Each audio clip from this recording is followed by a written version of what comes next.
Hello students, अस्सलाम वालेकुम। मैं हूं खालिद हुसैन और आप देख रहे हैं केमिस्ट्री विद खालिद हुसैन। तो आज का जो हमारा टॉपिक है वो है मेनलीव्स क्लासिफिकेशन। इससे पहले हमने लास्ट लेक्चर में जो है वो लॉथरमियर क्लासिफिकेशन को डिफाइन किया था। लॉथरमियर क्लासिफिकेशन के जो मेरिट्स और डीमेरिट्स थे वो भी हमने डिफाइन किए। और लॉथरमियर क्लासिफिकेशन में जस्ट ये था कि फिजिकल प्रॉपर्टीज के बिना पे उन्होंने एक ग्राफ के हेल्प से उन्होंने हमने जो है वो क्लासिफिकेशन के बारे में बताया कि जो भी एलिमेंट्स जिनका भी कर्व पे सिमिलर पोजीशन है, जो भी सिमिलर पोजीशन कर्व पे ऑब्टेन करेंगे, उनके जो प्रॉपर्टीज होंगे वो सेम ही होंगे। तो इसमें हमने देखा कि जो अल्कली मेटल्स थे उन्होंने पीक को टच किया था और डिसेंडिंग जो पोर्शन था, डिसेंडिंग पोर्शन कर्व में उसमें जो है वो बेरिलियम फैमिली था, और जो असेंडिंग पोर्शन था, ascending portion of the curve, उसमें जो थे वो हेलोजन फैमिली वाले थे। तो ये क्या साबित कर रहे थे? ये एक्चुअल साबित कर रहे थे कि इनके जो प्रॉपर्टीज हैं वो सेम हैं। तो आज का जो हमारा टॉपिक है वो है मेनलीव्स क्लासिफिकेशन। अब मेनलीव ने भी इसके बाद, क्योंकि सेम ही ईयर में जो लॉथरमियर क्लासिफिकेशन का हमने लास्ट लेक्चर में पढ़ा था कि ये भी उनका एक डीमेरिट आप इससे कह सकते हैं कि एक ही साल में जो सेम ईयर में मैनलीव ने भी अपनी जो है वो क्लासिफिकेशन वो पब्लिश किया। तो ये it was so advance as compare to the Lothar Meyer so that's why. तो अब जो हम पढ़ेंगे वो मैनलीव्स क्लासिफिकेशन पढ़ेंगे। सबसे पहले मैनलीव्स क्लासिफिकेशन का भी यही था कि इन्होंने क्या किया, ही arranged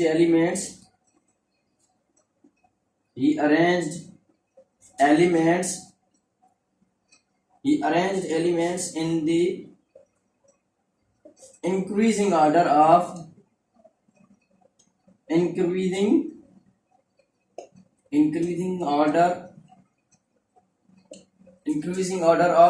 atomic mass।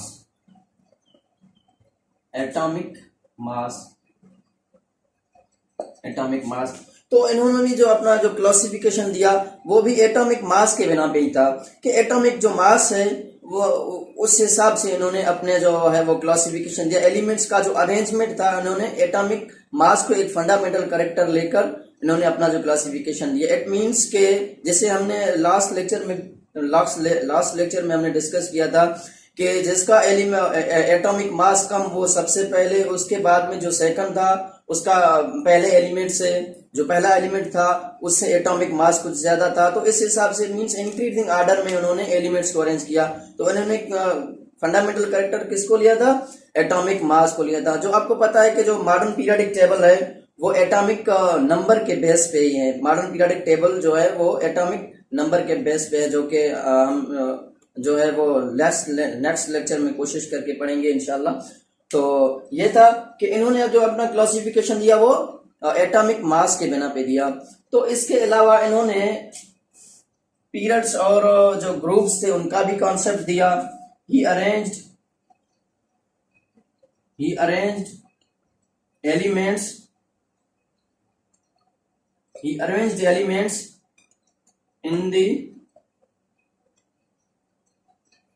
in the 7 horizontal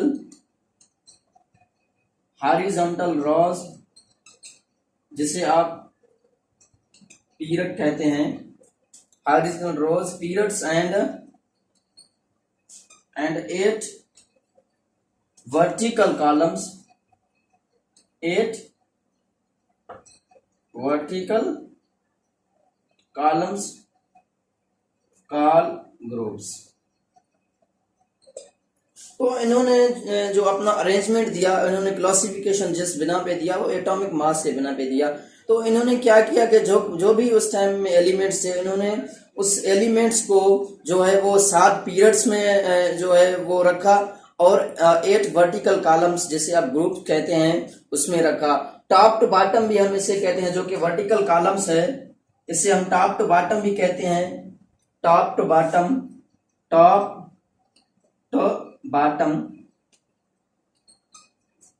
और इसके अलावा जो कि 7 हॉरिजॉन्टल रोज, इसे जो है आप नॉर्मली हम कहते हैं left to right.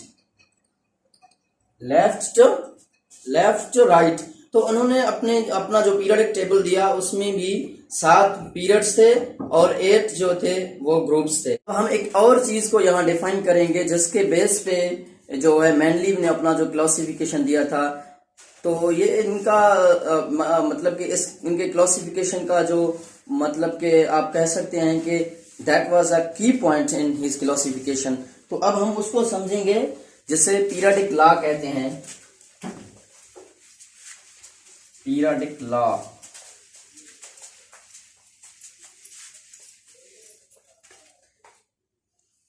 Periodic law,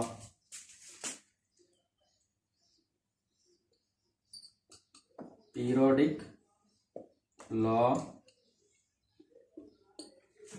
आप इसे ऐसे डिफाइन कर सकते हैं, the properties of elements,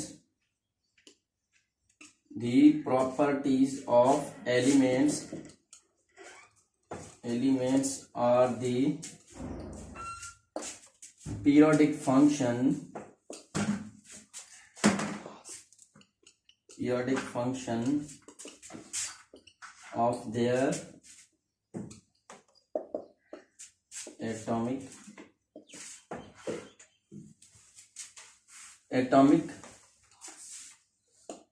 mass। तो इनका जो क्लासिफिकेशन था उसमें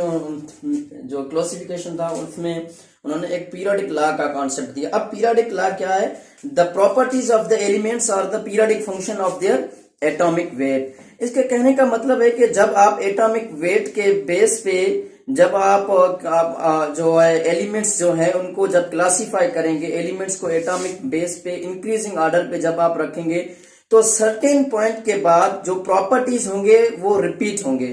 पीरियडिक कहते हैं जो जिस चीज का रिपीटेशन हो, पीरियडिक फंक्शन जिसे आप कहते हैं कि जो प्रॉपर्टीज हैं वो सम टाइम के बाद, सम एटॉमिक मास के बाद जो है वो रिपीट हो रहे हैं। अब एक चीज यहां आप नोट कर लें, जो न्यूलैंड्स लॉ ऑफ ऑक्टेव्स था वो फेल इसलिए ही गया क्योंकि उन्होंने हमें एग्जैक्ट पोजीशन बताया था कि जब 7 एलिमेंट्स गुजर जाएंगे, जो 8वां एलिमेंट होगा उनका जो प्रॉपर्टीज होंगे वो फर्स्ट एलिमेंट जैसे होंगे। जब नोबेल जो एलिमेंट्स थे जब वो डिस्कवर हुए तो डेफिनेटली इनका जो लॉ था वो फेल हो गया। और इसके अलावा जब एलिमेंट्स जो है वो भी डिस्कवर हुए तो ये लॉ फेल जो है वो कर गया। तो ये इसलिए ही फेल कर गया क्योंकि उन्होंने एक एग्जैक्ट पोजीशन बताया था कि 7 के बाद जो 8वां एलिमेंट होगा उनके जो प्रॉपर्टीज होंगे वो फर्स्ट एलिमेंट जैसे ही होंगे। तो यहाँ इन्होंने एग्जैक्ट हमें पोजीशन नहीं बताया। इन्होंने कहा कि सर्टेन पॉइंट के बाद जो प्रॉपर्टीज होंगे वो रिपीट होंगे, हमें एग्जैक्ट पोजीशन इन्होंने नहीं बताया।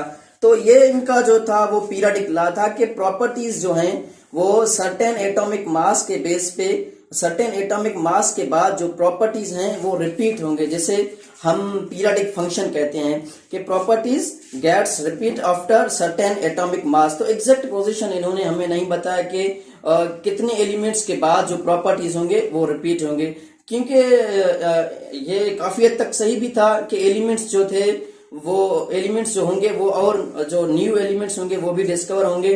तो इसलिए इन्होंने एक एग्जैक्ट पोजीशन हमें नहीं बताया था। This is also a positive point of his classification. तो मेरिट्स अब हम लिखेंगे, merits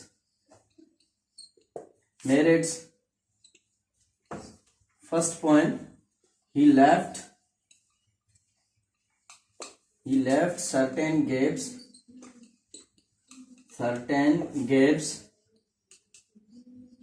in his periodic table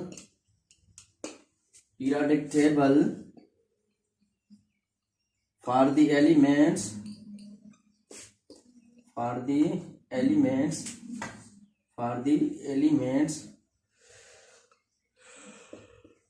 to be discovered।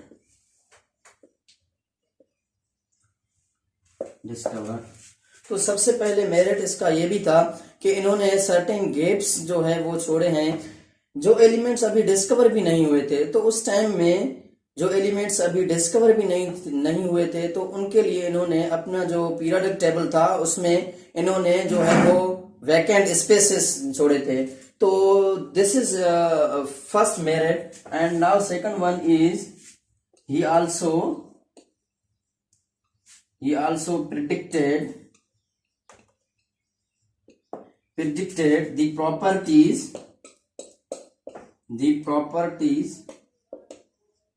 properties in atomic weight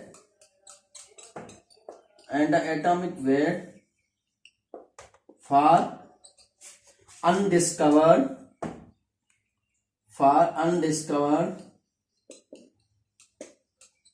elements and named them is Eka boron, Eka aluminum and Eka silicon.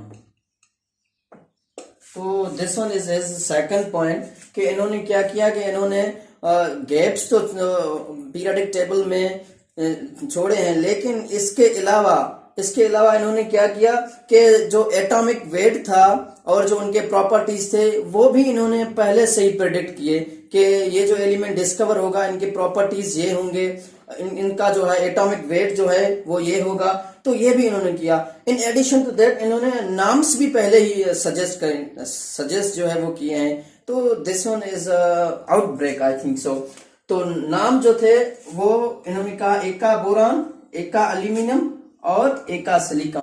In addition to that कि जब ये Mendeleev अभी खुद जिंदा ही थे कि जो एलिमेंट्स थे वो सक्सेसफुली डिस्कवर हो गए थे, तो उनका जो नाम था वो इस हिसाब से रखा गया। देखिए सिलिकॉन के बाद जर्मीनियम और जो एल्यूमिनियम था, एल्यूमिनियम के बाद गैलियम, इसके अलावा स्कैंडियम। तो ये तीन एलिमेंट्स थे जो कि बाद में डिस्कवर हुए और जो नाम था वो एका एल्यूमिनियम उसको रिप्लेस कर दिया गया जर्मीनियम, स्कैंडियम और इनके अलावा गैलियम। तो ये कुछ इनके मेरिट्स थे मैंडलीव पीरियोडिक टेबल के। अब इन्होंने कुछ इसमें मिस्टेक्स भी किए थे, जिसे आप डिसएडवांटेज कहें या डीमेरिट कहें, वो अब हम जो है वो डिस्कस करेंगे। तो डीमेरिट्स भी इन्होंने एक सिंपल जो था इन्होंने मिस्टेक किया। ये मिस्टेक इन्होंने आसान सा मिस्टेक किया, डीमेरिट्स, ठीक है, डीमेरिट्स। तो इन्होंने क्या किया, क्योंकि इनका जो पीरियोडिक क्लासिफिकेशन था वो इंक्रीजिंग ऑर्डर में था कि एटॉमिक वेट जिसका सबसे कम हो वो फर्स्ट हो और जिसका उससे ज्यादा हो वो सेकंड नंबर पे हो। तो इन्होंने मिस्टेक ये किया कि जिसका एटॉमिक वेट ज्यादा था उसको उन्होंने फर्स्ट में रखा, जिसका कम था उसको सेकंड में रखा। तो ये दो पेयर्स हैं जिसे आप this one is argon, AR से आप इसे शो करते हैं, सिंबल AR। इसका जो एटॉमिक वेट है वो है 40 आर्गन। तो इन्होंने क्या किया कि आर्गन को फर्स्ट में रखा और in addition to that second is potassium जिसका 39 है। तो इन्होंने क्या किया कि इस पेयर को इन्होंने मिस अरेंज किया कि फर्स्ट में इन्होंने अपना जो क्लासिफिकेशन दिया उसमें इन्होंने आर्गन को रखा, जो सेकंड पे था इट मींस आर्गन को फर्स्ट में रखा और सेकंड में आर्गन को पहले रखा, बाद में इन्होंने पोटाशियम रखा। तो आप इजीली इसे समझ सकते हैं कि इन्होंने अपना जो क्लासिफिकेशन दिया था वो एटॉमिक मास के इंक्रीजिंग ऑर्डर में दिया था कि होना ऐसा चाहिए था, ऐसी ही होनी चाहिए था कि जो पोटाशियम है उसको ये फर्स्ट रखते और आर्गन जो है क्योंकि इसका एटॉमिक वेट ज्यादा है तो इसको ये बाद में अरेंज करता। लेकिन इन्होंने गलत किया। इन्होंने क्या किया कि फर्स्ट में आर्गन को रखा, बाद में पोटाशियम को रखा। और एक और पेयर है जिसे आप टेल्यूरियम कहते हैं। आप इसे टीई से शो करते हैं, टेल्यूरियम। तो इसका जो एटॉमिक वेट है वो है 128, अबाउट 128। इन्होंने क्या किया कि सेकंड वन इज आयोडीन, 120, 126, 126.5। तो ये भी इनका जो एक पेयर था, ये भी इन्होंने गलत अरेंज किया। कैसे कि जो टेल्यूरियम था इसको इन्होंने फर्स्ट में रखा, उसका जो एटॉमिक वेट था वो था 128, 128 इनका एटॉमिक वेट था, और जो आयोडीन था 126.5। तो इन्होंने ये भी गलत अरेंज किया, पहले इन्होंने टेल्यूरियम को रखा, बाद में इन्होंने आयोडीन को रखा। हालांकि ऐसे होनी नहीं चाहिए, क्यों? क्योंकि उसने अपना जो क्लासिफिकेशन दिया था वो एटॉमिक मास के इंक्रीजिंग ऑर्डर में दिया था। तो ये होनी ऐसा चाहिए था कि फर्स्ट में आयोडीन आता, फर्स्ट में ये आयोडीन को रखता और बाद में टेल्यूरियम को रखता, लेकिन इन्होंने मिस अरेंज किया। इन्होंने फर्स्ट में टेल्यूरियम को रखा और बाद में इन्होंने आयोडीन जो था उनको रखा। तो ये सर्टेन पॉइंट्स थे कि जो इन्होंने अपना पीरियोडिक क्लासिफिकेशन दिया, एक बेस पे उन्होंने जो है पीरियोडिक क्लासिफिकेशन भी दिया, पीरियोडिक लॉ भी दिया, और इसके अलावा ये इनका बहुत आउटब्रेक था कि जो एलिमेंट्स अभी डिस्कवर ही नहीं हुए थे उनके प्रॉपर्टीज भी इन्होंने हमें बताए थे, और प्रॉपर्टीज भी बताए, एटॉमिक वेट भी बताया, और उनका एक नाम भी सजेस्ट किया। तो ये एक मेजर जो है वो रोल था मैनलीफ का। तो उसके बाद इनका डाउनफॉल भी हुआ, वो भी हमने देखा कि क्यों ये अपना जो क्लासिफिकेशन है इसका वो फेल कर गया। तो ये सब मैनलीफ क्लासिफिकेशन के बारे में था। इंशाल्लाह ये आज के लेक्चर में इतना ही है, मिलते हैं नेक्स्ट लेक्चर में।